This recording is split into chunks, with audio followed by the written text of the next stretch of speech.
Reduce करा दिया जाए। गुरुवार का दिन है, अब पता नहीं ऐसा लग रहा है कि एक दो गुरुवार से पिछली बात हुई नहीं है हमारी। ऐसा हुआ है क्या? मुझे याद नहीं, क्यों ऐसा लग रहा है काफी दिनों बाद राजेश अग्रवाल साहब से मुलाकात हो रही है। राजेश सर लास्ट वीक नहीं थे क्या आप? मैं तो यहीं था साहब। शो शायद नहीं अच्छा, था, हम थर्सडे लोग छुट्टी थी। थर्सडे को थे, शो ओ नहीं हो था। हो, ये बीएमसी ने सोच के इलेक्शन नहीं रखे थे। थर्सडे को मुलाकात नहीं हुई, इसीलिए मुझे लग रहा है कि 15 दिन हो गए फिर हमारी मुलाकात 15 हुई दिन लास्ट।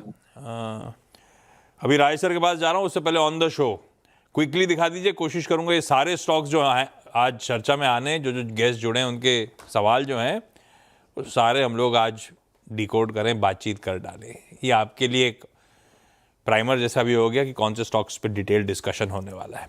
इस बीच क्विकली मार्केट दिखा देता हूँ। रिस्पाइट तो है 3 दिनों के दबाव पर, मजा नहीं है।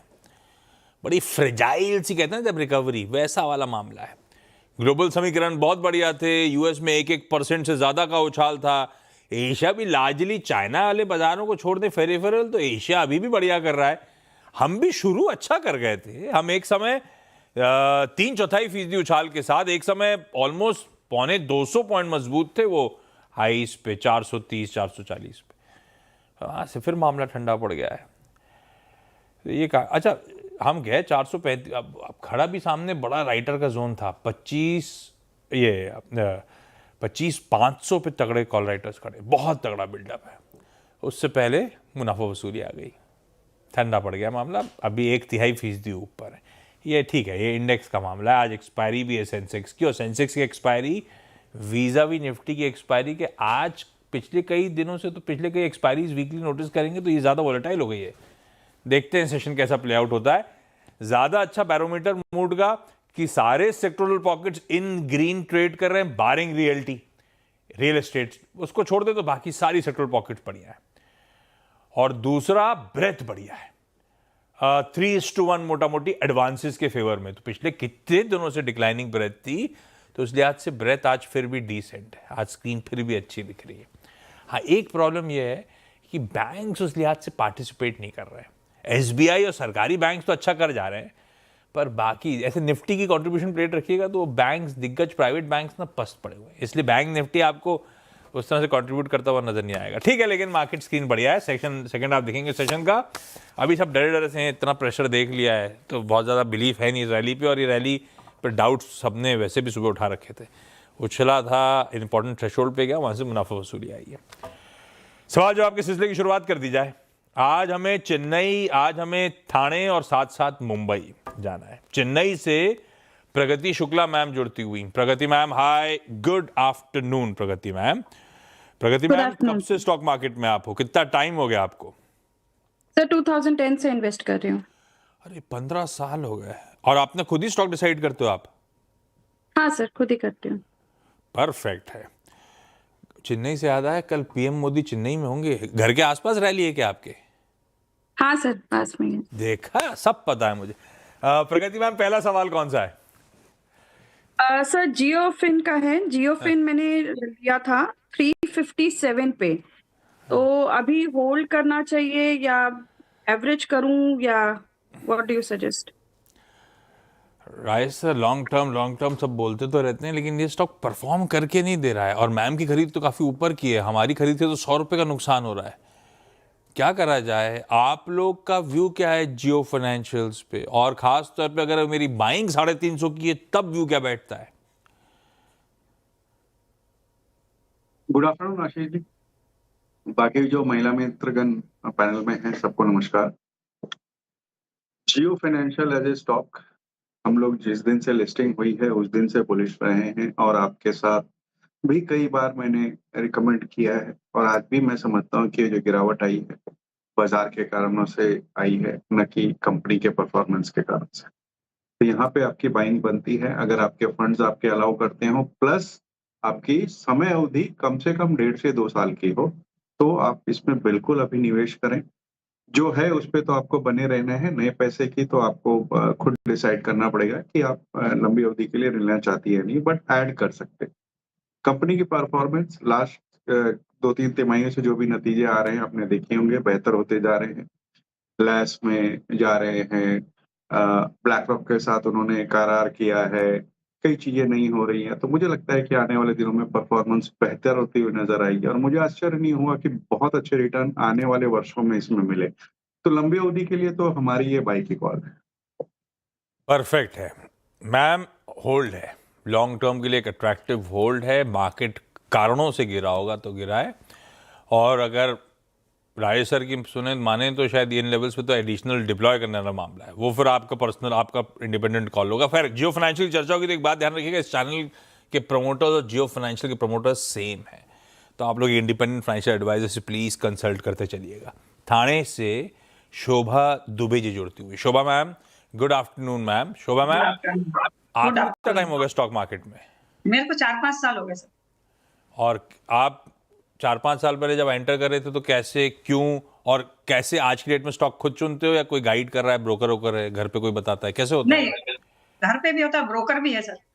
मैं भोपाल में वैसे करती हूँ, लेकिन अभी यहाँ हूँ फिलहाल बॉम्बे में। भोपाल में रहते हो, अभी बॉम्बे में हो, बेटा बेटी के घर आए हो, ऐसा है? बेटे के पास हूँ सर। अरे वाह, भोपाल अच्छा है कि ये बॉम्बे थाने अच्छा है? नहीं सर, भोपाल अच्छा लगता है क्योंकि वहां शुरू से रहे हैं। भोपाल में कहाँ रहते हो आप? जी, भोपाल में कहाँ रहते हो? भोपाल में कोलार में। अरे वाह। हाँ वहाँ वहाँ घर है सर हमारा। हाँ, जी बस तो कोराल से थोड़ा सा आगे आएंगे तो अरोरा कॉलोनी में अपना भी है। जी। शोभा मैम, पहला सवाल कौन सा? पहला टाटा मोटर पे है सर। मेरे पास 46 शेयर हैं 700 के रेट के, जब वो मतलब अलग अलग नहीं हुई थी कंपनी, उसके पहले के हैं। तो उसको क्या करना है सर? उसको 700 वाला डॉक्टर साहब, पीवी और सीवी दोनों रखिए स्टॉक स्क्रीन्स पे। 700 का माल पड़ा हुआ है, 2 मिल गए अपने को। पीवी चल रहा है कितने पे? 350 पे। और अरे दूसरा दिखाओ यार, पीवी और ये 350 और 450 पैसा तो बन रहा है, ठीक है, अपनी खरीद के ऊपर ही है, पकड़ ले, है ना, दोनों मिला के। भाई राजेश सर, क्या करना है? दोनों आ गए मेरे पास, पीवी और सीवी अलग अलग, दोनों रखे रहूं क्या? देखिए, मेरे हिसाब से पीवी पे आपको थोड़ा मुनाफा वसूली करनी चाहिए, क्योंकि जिस तरीके के जेएलआर के नंबर्स इस बार आए थे बहुत ज्यादा एक्साइटिंग नहीं थे। शिपिंग डिलेज, यूएस टैरिफ, फिर उनके साइबर अटैक्स वगैरह, वॉल्यूम्स में ड्रॉप देखी गई। ईवी भी जिसकी इतनी बड़ी स्टोरी चल रही थी, वो भी थोड़ी ठंडा पड़ता हुआ मामून नजर आ रहा है। और सबसे बेहतर बात ये, सबसे अच्छी बात यह है कि दूसरे जो कंपनियां हैं जैसे हुंडई, वो आपको अच्छे वैल्यूएशन पे मिल रही। तो पैसेंजर पीवी वाली जो शेयर है उसको बेच के आप हुंडई में कन्वर्ट कर लें, और सीवी अच्छी चल रही है, वहां पे ऑर्डर बुक अच्छी है, उसमें बनी रहे। ये बढ़िया कॉल है और लॉजिकल भी है। पीवी का एक्सपोजर ग्लोबल इतना ज़्यादा, और ग्लोबल सरदर्द आए दिन बना हुआ है, वो भी अपनी जगह इंपॉर्टेंट। मैम, पीवी से मुनाफा बांध लेंगे, पैसा चाहे ऑटो कंपनीज में पीवी साइड में ही रखना है एक्सपोजर, तो ह्यूंडई की तरफ चली जाइए पैसा लेके, और सीवी के शेयर बने रखिए, वो अच्छा लगता है। ये बढ़िया सी राजेश सर का व्यू। मुंबई से डिम्पल सोनी मैम जुड़ती हुई। Dimple ma'am, hi, good afternoon Dimple ma'am. Hi sir, good afternoon. Dimple ma'am, Mumbai में कहाँ से? सर मुंबई में तो मैं अंधेरी रहती हूँ, ऐसे मैं फरीदाबाद से हूँ, बट पिछले 5 साल से मुंबई सेटल हूँ। यहाँ पे जॉब कर रहे हो? नहीं, I am into anchoring and acting. अरे वाह, तो कहीं बड़े पर्दे छोटे पर्दे में कहीं दिखते हो आप क्या? हाँ जी, मैं स्टार्टिंग की थी एज तक क्या कहलाता है कहाँ हम कहाँ, तो अभी फिल्म आई है नेटफ्लिक्स पे विद 69, और प्रोसेस में है काफी सारी चीजें, म्यूजिक एल्बम्स भी की हैं काफी सारी। अरे वाह, हमारे स्टूडियो डायरेक्टर मयूर हैं, जी। वो भी बी टाउन में काफी जाने जाते हैं। मयूर जी, आप पहचानते हो मैम को क्या?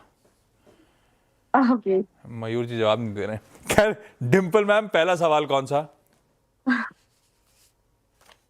जी सब, पहला सवाल तो मेरा गोदरेज प्रॉपर्टीज पे है, जस्ट बिकॉज वो मैंने लिए थे 2456 के रेट पे, और अभी मैं बहुत ज्यादा लॉस में हूँ, और ऐसे ही किसी ने मुझे एडवाइस कर दिया था कि ये शेयर बहुत ज्यादा जाने वाला है, तो मैंने ले लिया। मयूर जी कहना, हाँ देखा देखा सा लग रहा है, झूठ बोल रहे हैं, मुझे पता है वैसे। लाइए भाई, गोदरेज प्रॉपर्टीज खरीदा हुआ है। राजेश सर, डिम्पल मैम का करें क्या? अब इस क्वेरी का 2500 वाला है, 1600 पे चल रहा है, 800-900 रुपए का नुकसान हो रहा है, क्या करना चाहिए? गोदरेज प्रॉपर्टीज से आऊं उससे पहले, अगर मुझे पता होता ये मैम आने वाली है, तो आप सबको पता है कि ओटीटी और सिनेमा का मैं कितना बड़ा फैन हूँ, ऑटोग्राफ लेने आ जाता। खैर एनीवेज, गॉडरेज प्रॉपर्टीज की अगर बात की जाए तो देखिए शानदार कंपनी है। जो करेक्शन आया वो इस वजह का रहा है कि पिछले 1.5-2 सालों में realty pack as a whole ने बहुत अच्छी बढ़त दिखाई थी और अब ये कंसोलिडेशन का फेज चल रहा है। कंपनी में हालिया में बैंगलोर में भी नए प्रोजेक्ट्स चालू किए हैं जहां से नंबर्स अच्छे आने की उम्मीद है। इस वक्त आपको बने रहने की सलाह है। ओके, प्रगति मैम, अगला सवाल कौन सा होगा हमारा? सर अगला सवाल, बिकॉज अभी ऑटो की आप बात कर रहे थे तो बजाज ऑटो के बारे में कुछ अगर आप बता पे। बजाज ऑटो की मेरे आपने पास ले रखा है मैम कि लेने का मन बना रहे हो? सर लिया हुआ है शेयर। मैं इसको 2010 से कंटिन्यूसली फॉलो कर रही हूँ। 1,500 के लेवल पे लिया था। आज की डेट पे काफी बार खरीदा बेचा है। बट अभी जो प्रेजेंट परचेज है वो काफी एक्सपेंसिव है। वो 10,000 के लेवल्स पे है मेरे पास। तो और कुछ लिया लॉन्ग टर्म वापस के लिए था या ट्रेडिंग का ही मन रहता है, खरीदते बेचते रहते हो, क्या होता है ये? लिया किस सर लॉजिक से लिया बजाज ऑटो? ट्रेडिंग के लिए था, बट समहाउ स्टॉक बहुत अच्छा लगा तो साल दर साल फॉलो करती रही। कई बार खरीदा बेचा, 12,000 13,000 के लेवल तक भी बेचा है। हाँ। 7,000 8,000 मतलब खरीदा खूब था। पैसा बट बना के दिया है। इस बार वाली खरीद 10,000 की है जो फंस गई है थोड़ी सी, है ना? हाँ इस बार थोड़ा सा फंस गया राजेश मामला। सर, क्या करना चाहिए बजाज ऑटो में? है दिग्गज स्टॉक, रख लूं क्या या नुकसान में निकलने का मन बनाऊं? करना क्या है बजाज ऑटो के साथ?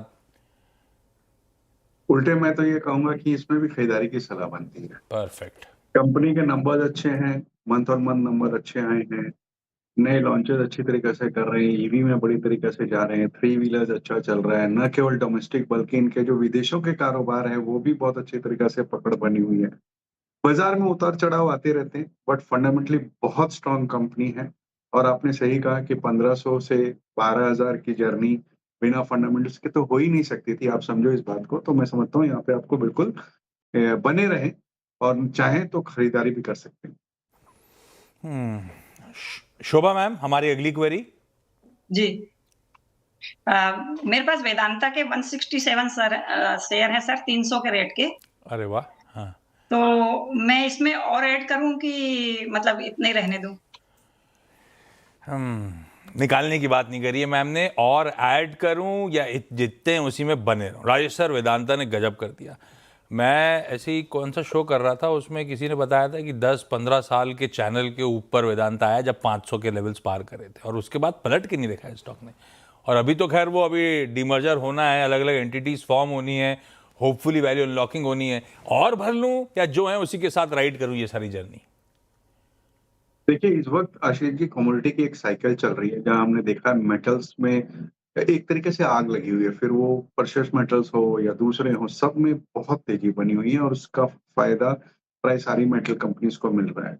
बट कमोडिटी का एक साइकिल होता है, मैं नहीं जानता कि कब वो घूमेगा, क्या होगा। और ऐड करने की इस वक्त सलाह नहीं दूंगा, थोड़ा सा हीटेड हो गया है।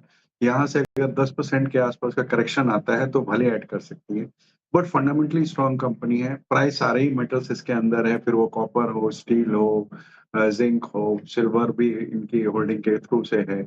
तो कई चीजें हैं इस कंपनी में, बनी रहने की सलाह रहेगी। गिरावट में खरीदारी कर सकती हैं, इस वक्त बनी रहे आप। अच्छा, और मेटल की आप बात करते हो, बहुत वोलेटाइल मामला होता है, ये सब स्टॉक्स दिखाते भी हैं इनकी चाल। मुनाफा कब डिसाइड करूं कि बांध लिया जाए? अभी तो नहीं बांधना है, आपकी बात से भी लग रहा है राजेश सर, पर अगर सारा पैसा भोपाल निकाल के ले जाना है मुझे तो किस समय ले जाऊं? कि मेरे हिसाब से खास वेदांता की अगर बात की जाए तो ये जो डीमर्जर होकर के 4 अलग अलग कंपनियां आएंगी उसमें मेरे ख्याल से थोड़ा वैल्यू अनलॉकिंग होगा और मौजूदा स्तर से थोड़े से बेहतर रिटर्न बैठेंगे, तो आफ्टर डीमर्जर करें तो बेहतर होगा। ठीक बात है। डिंपल मैम, अगला सवाल। सर इरेडा की शेयर्स है मेरे पास, 213 शेयर्स हैं और 156 पे है। बिकॉज पहले थोड़े ज्यादा थे तो मैंने एवरेज करके 156 पे कर लिए, तो अभी क्या करना चाहिए? 156, और मेरे ख्याल से शोभा मैम के पास भी। शोभा मैम, आपके पास कितने के पड़े हुए हैं इरिडा के स्टॉक्स? और मेरे पास सर 162 के हैं, 277 शेयर। दोनों की मोटा मोटी बाइंग सेम है। मैं पकड़ लेता हूँ 150-160 की बाइंग। राजेश सर, क्या करा जाए इरिडा पे? देखिए ऊपर से तो बहुत अच्छा करेक्ट कर चुका है, उस समय हमने लगातार इसमें बिकवाली की सलाह दी थी क्योंकि वैल्यूएशन बहुत स्ट्रेच नजर आया है। कंपनी का कारोबार बेसिकली रिन्यूएबल एनर्जी के जो प्रोजेक्ट्स होते हैं उसे फाइनेंस करती है। थोड़ी बहुत सिमिलर मॉडल्स में पीएफसी आरईसी है, बट वो कन्वेंशनल एनर्जी में ज्यादा है, तो इसलिए इसे थोड़ा प्रीमियम मिलता हुआ है। आज की डेट में 19 की पी पे ट्रेड कर रही है, जो कि पहले बहुत ऊंचा था। मैं समझता हूँ कि इन लेवल्स पे यहाँ पे खरीदारी बनती है। 150-155 के टारगेट आने वाले साल भर में हो सकते हैं। तो अगर आपके फंड्स, आप दोनों के फंड्स इसमें अलाउ करते हो तो यहाँ ऐड कर सकती है, अन्यथा बनी रहे। इधर और ठीक है, ये है व्यू इरीडा पर। इस नोट पर Pragati ma'am, Shobha ma'am, Dimple ma'am, thank you so much आप सबका जुड़ने के लिए। राजेश सर, मुझे बताया गया कल आप शो में हो नहीं, कहाँ जा रहे हो? सर कल बंगाल में 2 बड़े फेस्टिवल है कहे जा सकते हैं। एक सरस्वती पूजा जो कि घर घर में होती है, और एक नेताजी सुभाष चंद्र बोस का जन्मदिन है। तो इस वजह से मोटा मोटी वो रहेगा। मैं अपनी बात करूं तो सरस्वती पूजा है घर पे, तो समय का कुछ अंदाजा नहीं है कि कितनी देर लगेगी नहीं लगेगी, तो ऑन अ सेफर साइड मैंने कहा कि नहीं कर पाऊंगा। चलो, वील मिस यू। मैं सोचा कल कमाई के अड्डा में आपसे मुलाकात होगी।